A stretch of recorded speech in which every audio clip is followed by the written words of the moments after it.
नमस्कार। आज हम लोग Bihar board class 8 science chapter 2 त्वरित और भूकंप प्राकृतिक के दो भयावह रूप प्रश्न उत्तर संपूर्ण करेंगे। त्वरित का मतलब होता है बिजली का चमकना, भूकंप का मतलब होता है कंपन जो पृथ्वी के गर्भ में होता है, और प्राकृतिक के जो दो भयावह रूप हैं इसी पाठ का अध्ययन करेंगे। तो चलिए प्रश्न उत्तर की श्रृंखला को प्रारंभ करते हैं।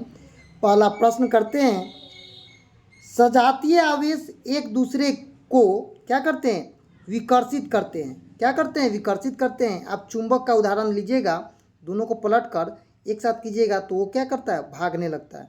ठीक है। दूसरा प्रश्न है, विजातीय आवेश एक दूसरे को क्या करता है? आकर्षित करता है।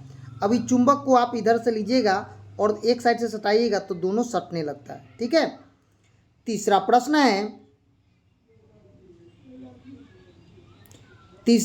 है, ठीक है,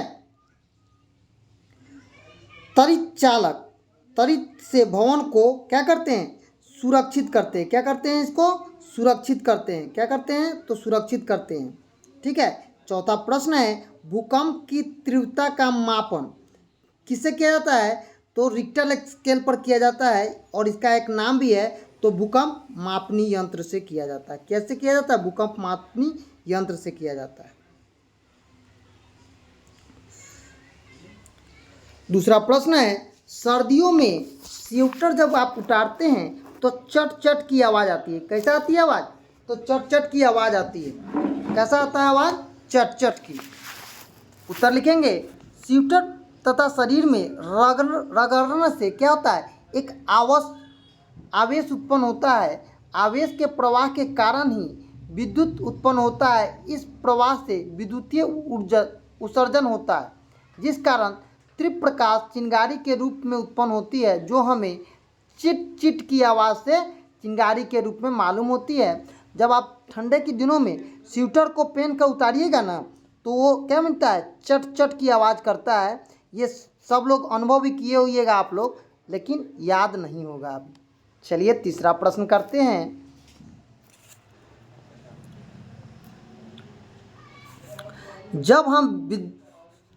तीसरा प्रश्न है, जब हम विद्युतदर्शी के ऊपरी भाग को छूते हैं तो वह अपना आवेश खो देता है। व्याख्या करें। उत्तर लिखेंगे, जब हम विद्युतदर्शी के ऊपरी भाग को छूते हैं तो उसके पत्तों में मौजूद आवेश हमारे शरीर में प्रवाहित होने चलती है, और पुनः क्या होता है? पुनः हमारे शरीर में आवेश प्रवाह होकर पृथ्वी में चली जाती है, क्योंकि शरीर विद्युत का सुचालक होता है। क्या होता है? विद्युत का सुचालक होता है। परिणाम स्वरूप विद्युतदर्शी अपना आवेश खो देती है। क्या करती है? खो देती है। चौथा प्रश्न है, ठीक है, चौथा प्रश्न है, भूकंप मापी का चित्र बनाना है। तो आप देखिएगा, लास्ट में आपको इसका चित्र बनाकर दिखाया जाएगा। पांचवा प्रश्न है, त्वरित तथा भूकंप से अपने सुरक्षा के उपायों का वर्णन करना है। देखिए, त्वरित से सुरक्षा के उपाय। त्वरित झंका अथवा तूफान के समय खुले आकाश में नहीं रहता है। बिजली तथा टेलीफोन के तार के खंभों में दूरी बनाए रखना चाहिए, क्योंकि त्वरित एक विद्युतीय उत्सर्जन है। आप कभी कभी देखते हुइएगा कि आपके यहाँ जो लाइन खींचा हुआ है उसमें चिन चिन चिन चिन का आवाज़ आते रहता है। ठीक है, उसी को बता रहा है। तीसरा है, किसी भी बिजली से चलने वाले उपकरण के प्रयोग से बचना चाहिए। त्वरित तथा तूफान के समय नदी, तालाब आदि में स्नान नहीं करना चाहिए। और पांचवा है, वातावरण शांत होने पर सुरक्षित स्थान से बाहर क्या होना चाहिए? जाना चाहिए। ठीक है। अब देखिए, यहाँ पर एक चित्र के माध्यम से दिखाया गया है, जो आप यहाँ पर देखे हुइएगा। चार नंबर क्वेश्चन का जो आंसर है ये देखिए। ठीक है, 4 का यही है। ठीक है, इसी तरह से आप फोटो बना लीजिएगा, आपके किताब में भी दर्शाया गया। ठीक है।